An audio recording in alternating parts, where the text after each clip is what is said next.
We've got temporary rolling stock on XXX version 2, V2. So XXX-V2. And these are temporary. I'm actually going to be putting those on, and then I've got another set out to put on the Squire. And I'll show you guys why I'm putting those on. Let me grab, let's see here. That ought to do it. Pop this hubcap off here.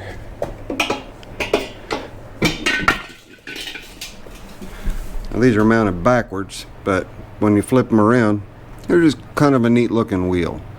But these are going to be getting mounted to XXX with 3-inch spacers. No, doesn't look like we're going to need spacers because the seat pan has been raised up. So that's good. These two just came off of a hydro that I had sitting outside just so that I had tires that were aired up. And then I put the 18 8.5/8 on the front. They are already silver, so I figured those silver wheels and these silver wheels, that ought to work out just fine. Those guys there, I got to relocate them, get the hood off, get the grill frame off. But before all of that happens, we're going to grab the engine, set it on the engine test stand, and make sure that everything is right as rain with it. Then we can stuff it in there. Now, I'm not sure how I'm going to handle the throttle situation here, because I mean, I can just manually reach up and choke it. That's not an issue. So long as I can throttle the engine using the throttle rod on a Briggs. You guys know exactly what I'm talking about here, but I will show you. On these cast iron Briggs, this is your throttle rod that has a little hole in it right there, and that's what is used to throttle up your engine so that the governor can still maintain your engine for you, maintain your engine speed for you. So if that doesn't work, we will just put a standard set of throttle controls in, unfortunately. And I do believe if I just reach my hand right back here and pull up, that I have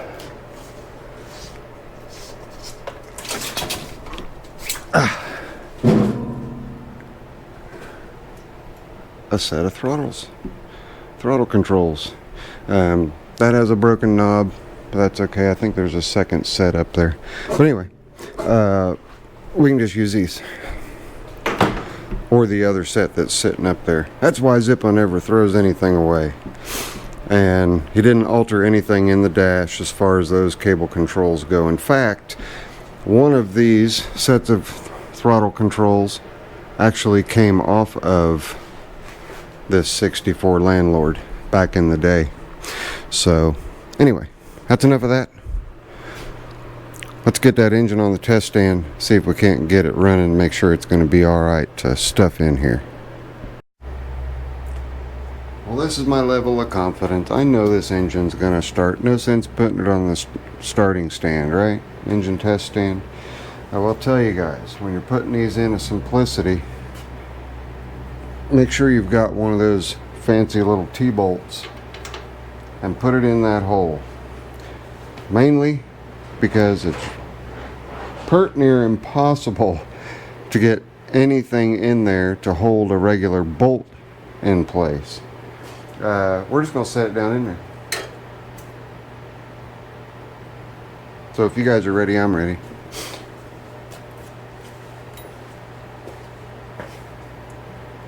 And you may notice dash, the complete dash is off.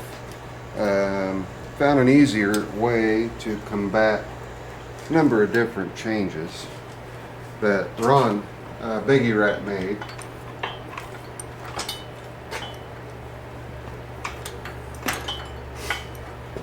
And those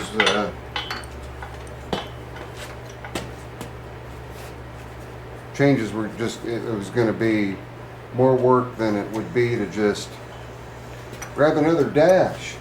So that's what I did. Grabbed another dash that's fully equipped. It's got everything. Oh, back up.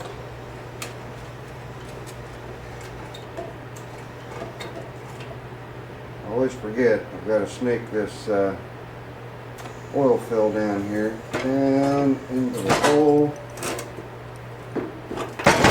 There we go.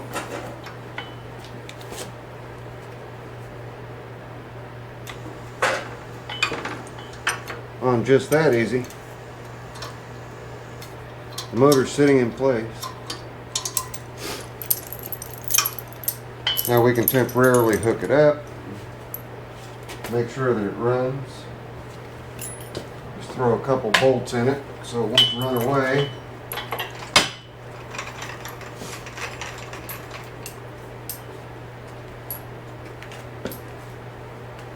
I'm going to get that back bolt to drop down, and it spun on me, of course. Isn't that just wonderful? Get something that I can spin it back around.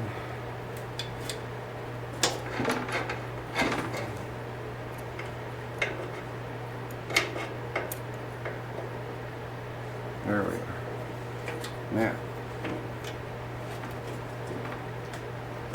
just wander it back until it falls into place.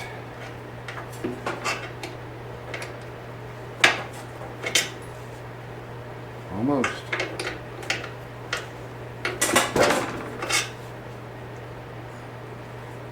Oh, that's not the right one. Not the right T-bolt. Hang on.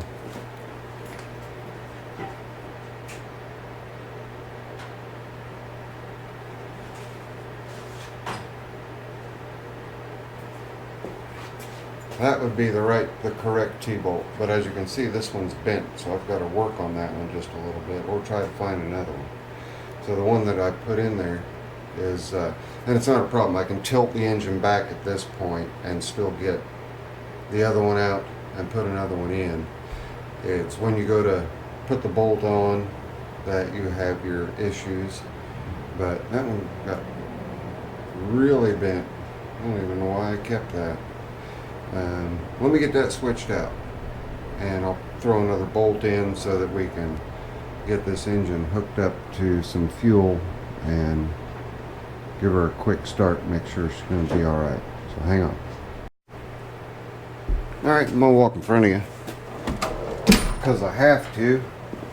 It'll be easy enough, should be easy enough for me to just lift that a little bit.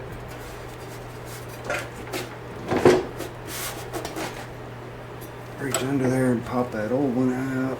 That's wrong.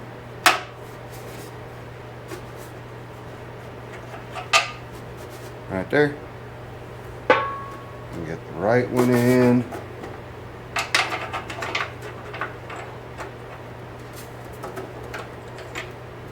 There we go. Now.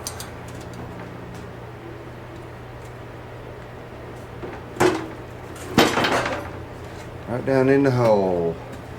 Got all the rest of the bolts here, so we're just going to go ahead and zip all of them in. I say zip them all in. Probably not going to go that easily. Because the front two, real easy. The back two, obviously, this one is a little fiddly. And this back one is just a little more fiddly than the front two, but not near as bad as the back one. So I've got all my washers, got all my lock washers, I've got all my nuts. Don't leave home without your nuts. Get your nuts here. I'm just going to get these started to start off with. Then I'll pop the camera, I'll tighten everything down. I will be loosening all of them back up because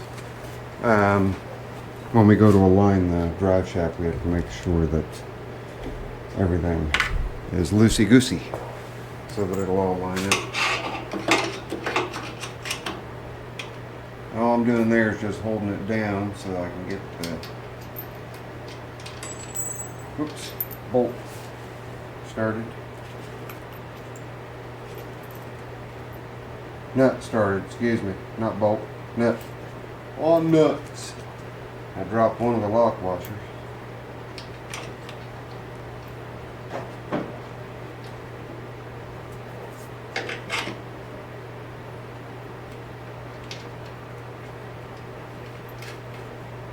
That started. I don't know where that lock washer ran off to. That's alright.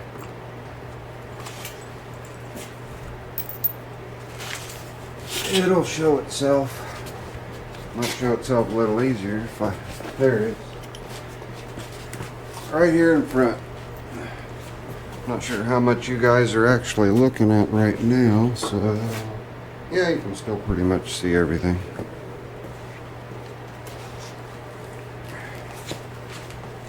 Gotta love that lift. Here to tell you that.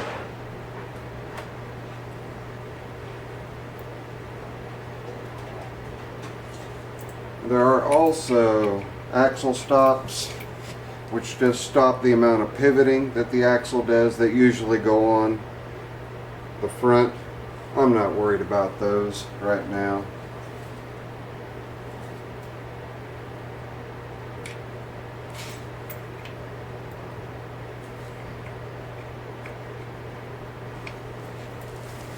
Started.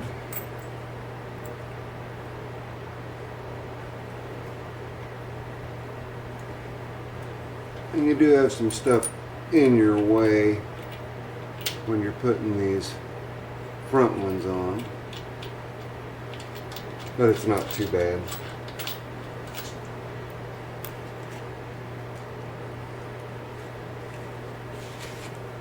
Also need to make sure there's oil in this engine, huh? And we've got a good gas tank sitting right here. I'll throw a, yep, we're good on oil. I'll throw just a quick piece of fuel line on, add a little gas to the tank. Perfect tank inside, so I'm not worried about that. Now let me get those cinched down and put a little bit of fuel in the tank and just run it over. We'll get a quick battery and we'll just jump off the starter generator and see how well this thing runs. Of course, it's not going to run very good with the plug in it, but not to worry. I've got one of those wonderful mufflers that Heliarc fixed for me. It's going to go on there. So stay tuned. Let me get things tightened down, buttoned up, put the fuel line on, do all that stuff, get the battery ready, and then we'll see if that engine's going to fire for us. Alright. Just out of view is the battery. Got everything ready to go. This thing usually, doesn't matter how long it sits, it will usually kick off right now. So we'll see if it's going to behave this time. And I do have a kill switch right here, right there, so that kind of makes it handy. It's on. Got a pair of hemostats on the choke. Got it choked. You ready?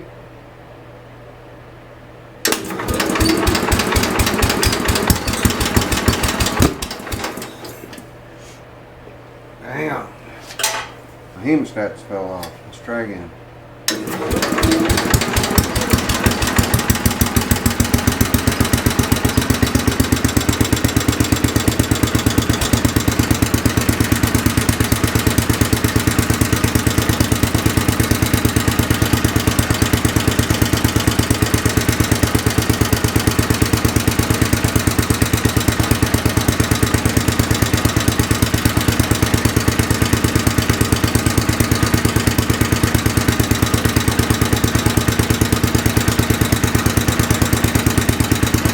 Okay, the choke is fully off. That engine is just, it's something else. It's been in a number of things. And it'll sit loose for a little while. It is not connected to the drive shaft. So we are not currently seeing if it's moving under its own power yet. We're just making sure the engine's good.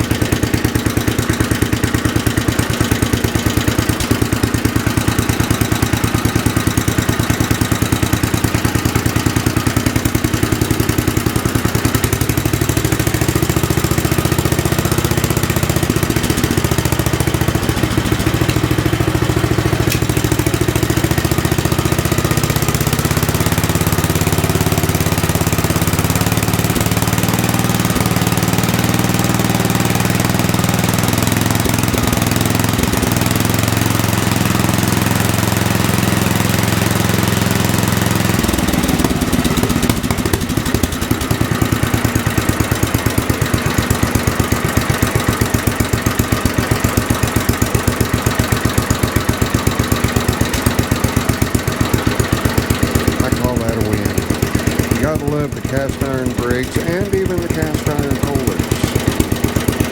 They're usually real happy to just come right back to life. Now you guys can see this one does not have points. It is electronic ignition. I'll give you the year of it and everything here in just a second. And I shut the fuel off so it's starting to surge a little bit now. But it's ready and raring to go. All we have to do really is just hook up the drive shaft and see if it'll move under its own power. But we'll want to go ahead and get it all put back together.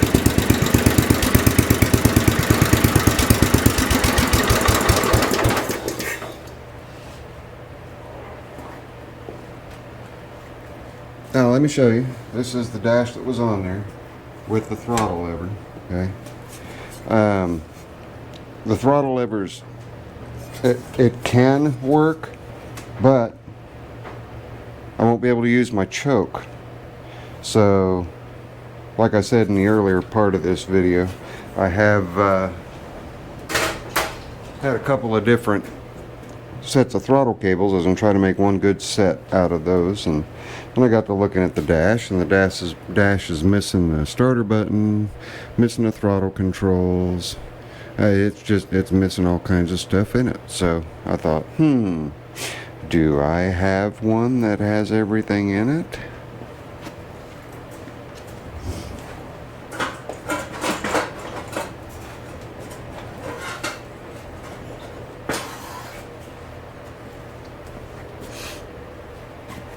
Of course I do. Amp meter, key switch, start button. No extra holes drilled in it. Even as a headlight switch, if we want to take one of these light bars up top of your head and put one of those in. And it's got all the cables, wiring, correct wiring for the amp meter. It's even got the start wire. So this would be a lot easier just to go this route. I'll lube the cables down real good and everything before I stuff everything together. And also with it out, makes it a lot easier to do the wiring. And this is a nice original 64 Simplicity Landlord dash panel. It's a little green.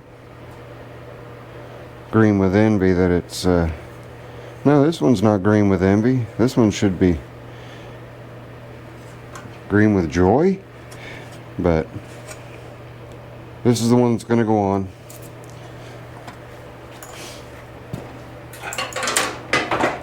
And I had a comment from one of my subscribers or viewers, I'm not sure if he subscribed, but a viewer, that he wished his steering wheel looked that good. I've got 3 or 4 of them. So my Facebook is on the fritz. Anybody who has sent me a message on my Facebook page, please forward that to my Gmail. My Gmail is written down in the description. I would greatly appreciate it until I get things sorted out with my Facebook. I've locked it right now. Apparently emails are still coming into it. Messages are still coming into it. But I'm trying to get that sorted out. But anyway, we've got the 16 horse. It's in. It's ready to go. We've got everything off and out of the way, so it's going to be real easy for us to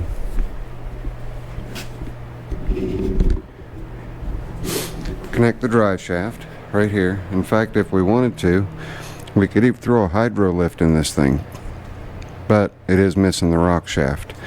The rock shaft had to be taken out to make these modifications. You can see the rock shaft goes right here, but I can put the rock shaft back in, put hydro in this thing, and actually use it. A lot of modifications were done. This piece was just screwed down right here with a couple of sheet metal screws that was holding the dash on. Fortunately, the dash wasn't moved forward or aft any, so I'm going to maintain that. It's going to get bolted right back down into the same place again using the same sheet metal screws. This is a quadrant off of a different tractor, and it's wider than what the stock would be, so that kind of hinders. This is usually inside the frame. That's not a big deal. And also, this part of the running board is holding the seat pan up. So I'm going to section I'm going to cut these off, probably down here in that area, and just unbolt them from these two spots. That, or I suppose I can make a bracket, but running boards and Zippo, it's like oil and water, and Ron knew that going into it. That's why he sent the footrest along with it.